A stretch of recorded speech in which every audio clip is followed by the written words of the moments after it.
അന്ന് +2 കഴിഞ്ഞ സമയത്ത് തയ്യലിന് പോയാൽ മതി എന്ന് പറഞ്ഞപ്പോൾ അന്ന് കേട്ടില്ല. അന്ന് എഞ്ചിനീയറിംഗിന് പോകണമെന്ന് പറഞ്ഞ് മോങ്ങി. എന്നിട്ടാ എഞ്ചിനീയറിംഗിന് കൊണ്ടുപോയി തള്ളിയത്. അന്ന് തയ്യലിന് പോയിരുന്നെങ്കിൽ ഇപ്പൊ വല്ല ട്രൗസർ കയറിയത് തുന്നായിരുന്നു, അല്ലെങ്കിൽ തലണ കവർ തുന്നായിരുന്നു ഇല്ലേ? എന്റെ അച്ഛാ തയ്ക്കണമെങ്കിൽ എഞ്ചിനീയറിംഗ് പാസ്സായാലും ചെയ്യാം.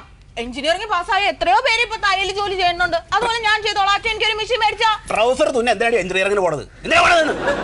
ആ മാനേജറുടെ കാലും നക്കി തുടച്ച് 1.5 ലക്ഷം രൂപ ഉണ്ടാക്കിയിട്ട് അയാൾക്ക് കൊണ്ടുപോയി കൊടുത്തിട്ട് നീ അങ്ങോട്ട് ഒരു അവസാനം 100-ൽ 3 മാർക്ക് വാങ്ങി വന്നിരിക്കണവള്. എന്റെ അച്ഛ എന്റെ കൂടെ പഠിച്ചവർക്ക് 1-1.5 മാർക്ക്, എനിക്ക് 3 മാർക്കില്ലേ? അപ്പൊ ഞാനല്ലേ ഫസ്റ്റ്. എനിക്ക് ചൊറിഞ്ഞു വരുന്നുണ്ട്. അച്ഛൻ ചൊറിഞ്ഞു വരുമൊന്നും വേണ്ട. റീവാലുവേഷന് കൊടുത്താലേ ചിലപ്പോ എനിക്ക് ഫസ്റ്റ് ക്ലാസ് എങ്കിലും കിട്ടും. അതായത് എന്റെ മാർക്ക് പുനഃപരിശോധനയ്ക്ക് കൊടുത്താൽ മതി. എടി 3 മാസം ഗർഭിണിയാണെന്ന് ഒരു ഡോക്ടർ പറഞ്ഞിട്ട് വേറൊരു ഡോക്ടർക്ക് പൈസ കൊടുത്താൽ 9 മാസം എന്ന് പറഞ്ഞാൽ എഴുതി തരുമോ? എന്റെ അച്ഛ അങ്ങനെ സംഭവിച്ചിട്ടുണ്ട്.